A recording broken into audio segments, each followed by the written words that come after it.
describe to me the last 24 hours, the last 7 days. I mean, when did this first pop up on your radar that you might fight Tony Ferguson? I think it was about 9 days ago, and I feel like there's 7 point something billion people on Earth, and not one person is in my position right now, and I love it. My family, they all get they're all super nervous, super excited. Everyone totally believes in me. Brings me comfort, but I know what I have in front of me. Tony Ferguson he lives in dark places. He's going to take me to a dark place, and MMA was defined by a fight like me and Tony Ferguson. Did you have any kind of inkling, or did you have any kind of premonition that this was a possibility? I mean, I should have. I definitely should have, but it's really hard to get ready for something, like this without this being at the end of the tunnel. This bright light wasn't there, so I had to wake up every morning with the ambition that I'm fighting for a world title. But ultimately, since I was 4 years old, I've stepped into practice and I've worked my butt off. I've tried to make myself quit thousands and thousands and thousands of times. So, I'm ready for this. I'm ready for this opportunity. So you said 9 days ago. I'm trying to picture. You're probably in your home. I mean, I'm guessing just because we're all in our homes these days. Or where were you when you got the call that hey, Justin, this may be a possibility? Yeah, I was sitting on it was like 11 p.m. I think last Saturday or Sunday maybe. And I think it was Friday night. They called me and said, "Would you like to?" I was like, call my coach. And then coach is like, you don't take late replacement fights. And I was like, "You're right." And the next day, I said, "Let's sleep on it." I woke up and I was like, where are we at if I lose? And for me, it's the same exact spot. And, I've been scheduled for, I think, 14 or 15 5-round fights. I've never gone the distance. My fights, either I get finished or they get finished inside 3 rounds. And with a matchup like this, with me and Tony Ferguson, one of us is going to finish each other inside 3 rounds. That's what I think. Why have you been, because you're kind of famous for it, why are you so against short notice fights, or have you been against those fights? Well, so when I train for a fight, I really go to a special place. Every single day I do not cheat. I wake up with a goal in mind, and it's just to be better than yesterday. And the more days you could do that in a row, the more prepared you will be. So for me, it's it's always that mental warfare. Confidence is huge in there, and if you aren't prepared, then you can't be confident or as confident as you should be. Thankfully, I've been, my 2 teammates, Austin Hubbard, Neil Magny, they fought on the Las Vegas card, so I was their main training partners, main sparring partners, and I've been going hard since January, February.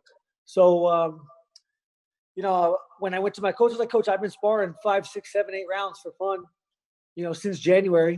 I can do this, And then you put a world title on top of that, interim world title, the opportunity that's on the table right now. It's a no-brainer for me." Is that who you had to convince? Was your head coach Trevor? I mean, was that the guy who makes the call for you? Yeah, Trevor does make the call, and I think as soon as he heard the confidence and the wherewithal that I wanted to take the fight, he was super excited and he was all in. But yeah, he's the ultimate decision maker. I trust him. If I wasn't ready or I wasn't capable, he would not let me step in there. So I'm content and I'm ready. How are you training for this fight? I mean, obviously, everybody knows what's going on in the world and quarantines and social distancing and everything else. How will you be preparing for this fight in this short amount of time? Yeah, I mean, so we're trying to follow every guideline. We don't have any more than 7 people in the room at a time. I have 3 training partners and myself and 2 coaches. There's 6 of us usually, and then maybe a camera guy sometime. But we do that twice a week at a private place. And then every other workout for me is one-on-one. My wrestling is one-on-one with my wrestling coach. My boxing and kickboxing is with my coach Trevor, one-on-one. So it really hasn't changed that much. And ultimately, I have a treadmill downstairs. So if I want to get the work in, I'll get the work in. If I don't, and I want to be lazy, then I'll find excuses. I mean, this might be a tough question to answer in your situation because you want to go into this thing feeling, 100% confident. But can you give us some kind of idea if you were given a full camp Justin Gaethje at a full camp compared to where you'll be when you fight Tony Ferguson on April 18th? What kind of percentage or what kind of level will you be at compared to what you're used to? That's a hard question. That's a very hard question. Because, me being a realist, I have to be real and I have to be very honest when you ask me that question.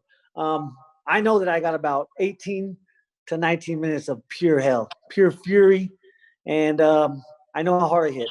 But after that, it's going to be extremely tough to fight with Tony Ferguson in that space. I think I'm 90% right now, and I think I'll be closer to 95%. I have made some big sacrifices that in the last, just 10 days, I've lost, 12 pounds, and I have not cheated one time. When I go in there, I will give 100% as I do every time. Humans recognize effort, and I will give you max effort. You mentioned your weight. You've lost 12 pounds. How is your weight?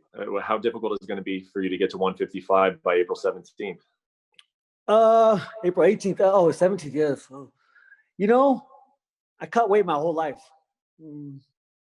It's just digging deep. I'm going to have to dig. The last I would say 3 pounds, but ultimately the last 5 pounds are going to be extremely tough to get off. But, an interim world title is a huge opportunity. And, I've done it my whole life. I used to cut 20 pounds a week, because of bad choices.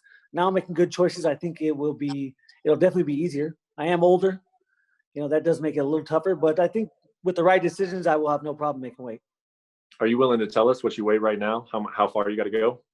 Yeah, I'm 13 pounds over right now. I don't cut weight like a lot of people, 13 pounds is probably too low for a lot of people, but that's not how I do it. I want to go in there, on fight night, when I step in that octagon, I'll weigh 173 pounds. You mentioned that it's quite an opportunity, an interim title fight. And, I've seen over the course of history, some guys put a lot of emphasis on an interim title. Some guys don't. Clearly you do. What does an interim title mean to you? So what an interim title means to me and every other fighter, when you are a champion, you get a piece of the pay-per-view. When I obtain this belt, that makes me a champion on paper in the UFC's eyes, and that gives me pay-per-view points. I fight for money, and this opportunity is huge for me in that regard. Same with Tony. I think that's why Tony's taking it, because if he wins his belt, he gets a piece of the pie next fight. That's why we're all doing this. Mm-hmm. Yeah, and another thing you mentioned on Twitter is that you use an expletive, a curse word that I won't repeat, but you said that you're scared. You're scared or you're terrified. I was, yeah. It took me like 4 or 5 days. I couldn't even sleep. I haven't had this feeling in a long time. So every time I get it, I love it, and it really kicks me in the butt and gets me going.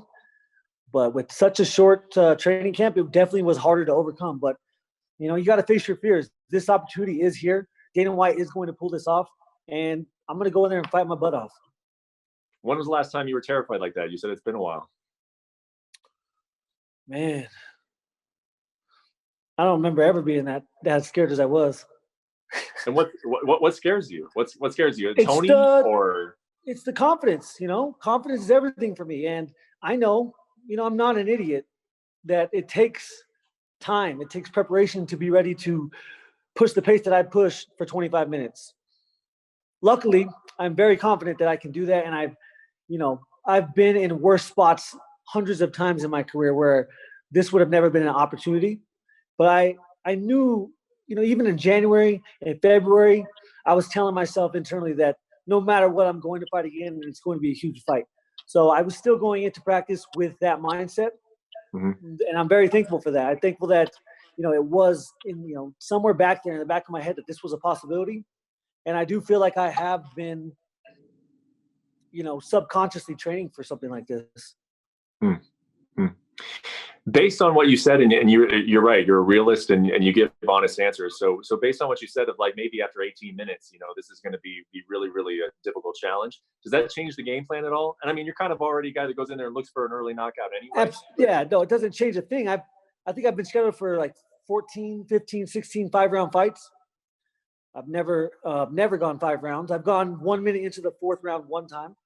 And the 2 times that I went the longest, I lost both of those fights. And so with the way that I fight, you know, I really feel like I have changed the way that I fight. I feel like I conserve energy much more.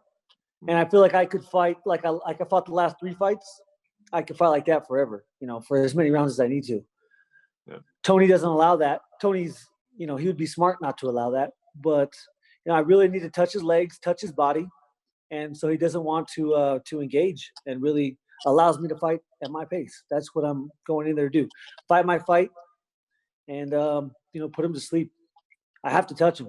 He gets touched. He gets touched a lot. He engages a lot. I know he's going to be super pumped up mentally for this fight because of the circumstances, because of the lost opportunity to fight Khabib. So I know he's going to be aggressive. I know he's going to come out and he's going to be aggressive. He's going to make mistakes, and I'm going to touch him. Hey, real quick, random question for you. I know that your father has been a key figure throughout your entire career. He was there from your very first fight.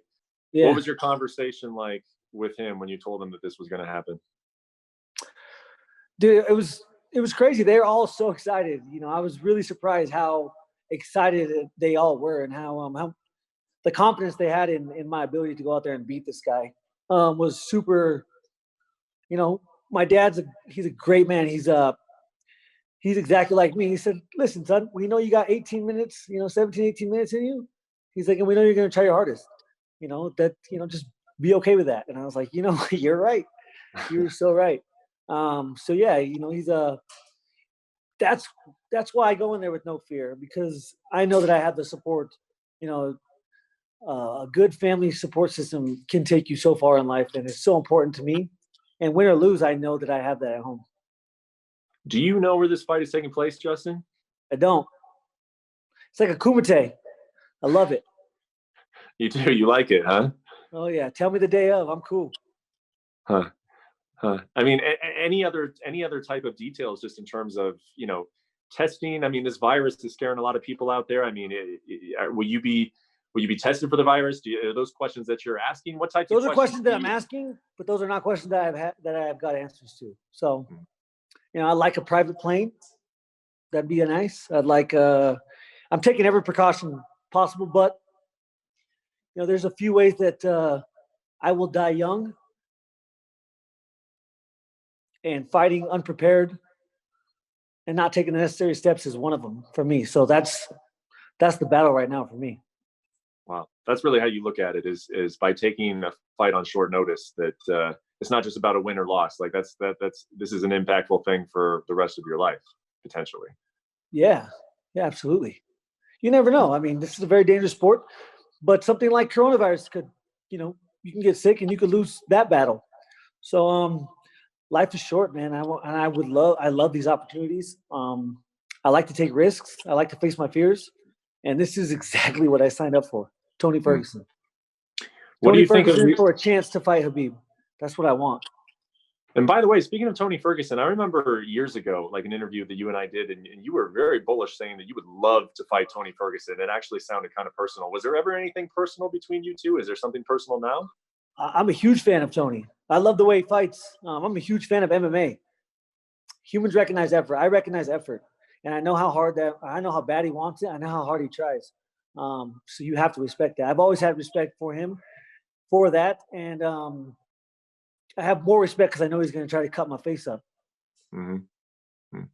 You know, before this fight, there was some chatter about you potentially fighting Conor McGregor this summer. You have any interest in Conor McGregor now, or are you thinking Tony Ferguson and then Khabib, or would you entertain the idea of fighting Conor if the opportunity came up? No, I'm fighting for this interim title to unify the belt with Khabib. Mm-hmm. After that, it doesn't matter. You know, that's the only goal in sight. These two right now are the only things in my sights. Conor McGregor, you know, I don't know. I don't make the choices. I'm going to go out there and fight my ass off. That's it. That's all I know how to do. Mm-hmm. And I really trust in the people that I've surrounded myself with to make sure that I'm not getting, you know, pushed over or taken advantage of. And I hope that the UFC really give me recognition for sticking my neck out here. I'm sticking my neck out here, and I know that, and they should know that. And, you know, I'm ready, and I want to do it for the people. that was also a big part of why I decided to do it. I knew, all the UFC employees, they don't get paid if they don't work. And if there's no event, there's no work. So I knew that I could help there. I knew that I could help with no sporting events being on. I knew I could bring some entertainment, and then I get a paycheck, and it's a huge opportunity for me. Yeah. Well, I don't mind saying this, man. I mean, you fighting Tony Ferguson at an undisclosed location, and then who knows what happens from there, man. You win that fight. Maybe you fight Habib on one of these private islands that Dana's talking about, and maybe the year ends with you fighting Conor McGregor in Ireland, like you asked for last year. I mean, what a run that would be. I'm gonna keep putting all that energy out there. I'm gonna keep putting. This is what I signed up for. I won't be around forever, so I want the biggest opportunities. I want to be on a pedestal, and I want, if I get knocked off and land on my head, then at least I was on the pedestal. I'm not going to shy away from that. Thank you for watching ESPN on YouTube. For live streaming sports and premium content, subscribe to ESPN+.